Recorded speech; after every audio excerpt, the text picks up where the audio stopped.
Queer News and Journalism is a Gay 45 original podcast published every week on Thursdays, where we come together to comment on the topics in the weekly queer news published by our newsletter THE9 plus Thread. Subscribe on gay45.com to get the latest news every week. This deep dive is supported by www.dearafa.io. Okay, let's unpack this. Welcome back to the deep dive. Yeah. If you, our listener, thought this week was quiet globally, well, think again. The latest THE9 plus digest from Gay 45 is just, it's absolutely packed. It really is. It shows a world where progress and this profound reaction are happening at the exact same time. Mm-hmm. Our mission today is to jump across continents, across topics. Mm-hmm. We're going from a high-stakes political scandal in Europe to life-saving health news, and then right over to some really concerning institutional crackdowns. What's so fascinating here, and what I think you, the listener, will find, is how it shows these two completely different timelines operating at once. When we analyze these stories together, we're not just, summarizing the news. Right. We're finding the underlying pattern. And this week's material is just a perfect study in contradictions. You have this rapid, world-changing expansion of rights, of science, bumping right up against this severe, sometimes criminal, institutional resistance. Absolutely. So let's dive straight in. Segment 1. We're starting with a story of political corruption in France that, it truly highlights the immense legal consequences for breaching public trust. We're talking about Gaël Perdriau, the mayor of Saint-Étienne. And the court did not hold back. He was sentenced to 5 years in prison, one of those years suspended, but still, plus a €50,000 fine and a 5-year ban from public office. For a politician, that is a severe punishment. Help us understand the mechanism of the crime here. Right. Because it wasn't about money, it was blackmail. Right. And it started way back in 2015. That's exactly it. The whole plot involved Perdriau and his team secretly filming a political opponent. This was his then-deputy, Gilles Artive. And they filmed them in a very private scenario. It's extremely private, receiving an erotic massage from a male escort. The footage was created for one reason, and one reason only: political leverage. And the target, Artigues, was key. He was known for his opposition to same-sex marriage. So the prosecutors argued successfully that the footage was used to silence him, to stop him from challenging Perdriau. Precisely. And the judicial analysis here is, I think, the most important part. The judge didn't just rule on the political move. They declared the mayor entirely guilty and stressed the, and I'm quoting, extreme gravity of the acts. It wasn't just a dirty trick. No, the conviction sets a really high boundary. It says that using someone's private life, especially their private sexual conduct, for political gain is an intolerable breach of the public's trust. Now, Perdriau says he's going to appeal, but the judgment itself is a powerful statement. That sets a strong precedent. But now, let's use that context to transition to a place where the definition of justice takes a tragically familiar and much darker turn: Senegal. Gay 45 detailed the arrest of 15 men just last weekend in what activists are calling the latest wave of homophobic raids. And this is where the contrast with France just hits so hard.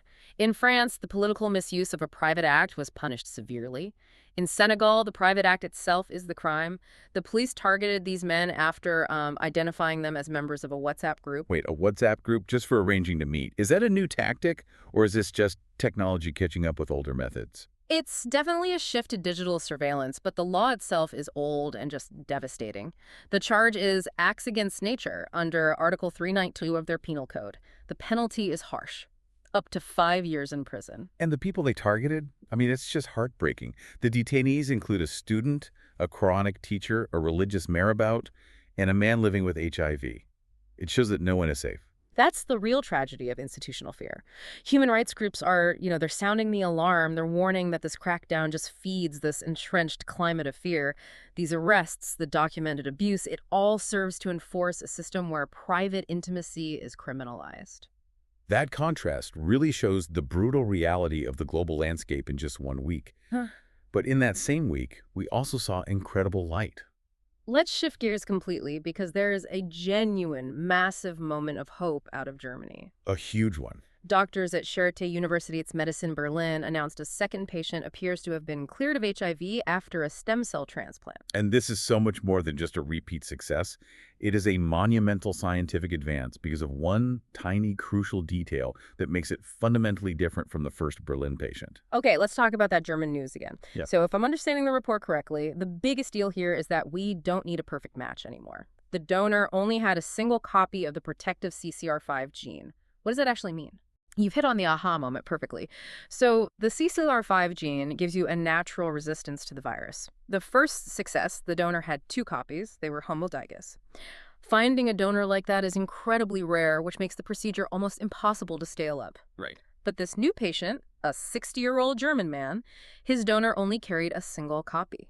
That means the new immune cells were, in principle, still susceptible to HIV. So if those new cells could have been infected, why is the virus gone? That is the multi-million-dollar research question right now. It's been 6 years since he stopped antiretroviral therapy, and there is no trace of the virus.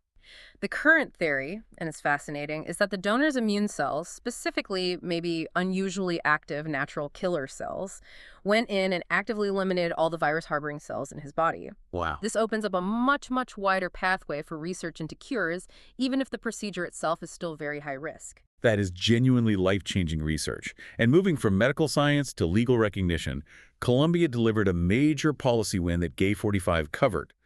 The National Civil Registry is introducing trans and non-binary categories on official IDs starting in 2026. And this follows some critical rulings by their constitutional court. It signals a fundamental recognition of gender diversity at the state level. It's not just symbolic. They're practical. It's practical. It reduces discrimination. It ensures equal access. I mean, think about the daily friction this eliminates. Banking, healthcare, travel, all of it requires documents that actually affirm who you are. This is equality in action. An incredibly important step. And finally, on the U.S. political front, former President Joe Biden received the Chris Abel Impact Award. Right, at the LGBTQ plus Victory Institute conference. This was high-level recognition for leading what the Institute called the most LGBTQ plus inclusive U.S. administration in history. They cited expanded protections, a record number of queer appointments. Acknowledging progress. Exactly, but, and this is a big but, Biden's acceptance speech included a pretty stark warning about the need to protect equality in the age of Trump. And that warning brings us very neatly into our third segment, institutional backlash. Because right after that good news, the U.S. justice system presents a truly alarming shift. It's just jarring to see this happen in the same week. It absolutely suggests a disconnect, between the political optics and the institutional gears. The Department of Justice, according to the Gay45 report, has instructed its inspectors to just stop evaluating measures that prevent sexual violence against transgender, intersex, and gender nonconforming people in prisons. Wait, just stop. How does a policy reversal like that happen so quickly? It's a direct consequence of a prior executive order, one that prohibited federal recognition of gender-diverse identities. So this DOJ memo revises the standards from the 2003 Prison Rape Elimination Act, PREA. So it's removing accountability. Completely. The immediate risk is profound. Inspectors won't even be looking for compliance on safety measures for trans inmates. Linda McFarlane from Just Detention International summed it up perfectly. She said the policy will immediately put people in danger. Just a complete institutional dismantling of protections. We see a similar struggle playing out in the UK, with the Labour Party's decision to bar trans women from the main part of their 2026 Women's Conference. Yeah, this was framed as a compromise. But a compromise on what, exactly? The compromise was to comply with a controversial Supreme Court decision, one that defined gender biologically in relation to the Equality Act. The party basically conceded to the court's ruling. And the consequence is exclusion. Total exclusion from the main hall, which means they are barred from voting on policy debates, motions, and elections. It's not just about attendance, it's about being shut out of the democratic process inside their own party. Labor for Trans Rights called it terrible, which seems, accurate. Moving on to Russia, which has now blocked access to the game Roblox. Banning a children's game feels absurd on its face, but it's just another application of that 2013 law, which is now basically a blanket ban on any perceived LGBTQ plus content. They said it was to protect the spiritual and moral development of children. It shows how far the censorship now reaches into digital life. And finally, Eurovision. A huge culture politics crossover. Spain, Ireland, the Netherlands, and Slovenia announced a boycott of the 2026 contest over Israel's participation. And Gay45 noted that these four are often cited as the most advanced societies in terms of LGBT and human rights. And that context matters. The European Broadcasting Union approved some safeguards instead of a vote, but the boycotting countries are citing the humanitarian crisis in Gaza. They're calling participation unconscionable. It directly links the fight for global rights with these broader geopolitical conflicts. So, after all that, what does this all mean? Looking back at the Gay 45 material, the duality is it's staggering. Right. Scientific miracles in Germany, legal recognition in Colombia, happening at the same time as these profound backlashes in the US and UK, and just severe repression in Senegal and Russia. And that is the core takeaway for you, the listener. Progress and oppression are not linear. They're not geographically separate. They are happening in the same week, dictated by these minute shifts in legal definitions or political will. Which brings us to a provocative final thought for you to consider, building on all this. The immense power of definition. Colombia officially recognizes non-binary on an ID card. It establishes legal identity. It gives its citizens dignity. Right. Yet at the same time, other nations like the UK judiciary and the US executive branch are using legal definitions to define gender biologically, specifically to exclude trans people from protections or democratic spaces. So when you connect this to the bigger picture, the question really becomes, when identity is legislated, where does the ultimate source of recognized identity truly lie? Is it in the court? Is it in the executive order? Or is it in the fundamental recognition of the self?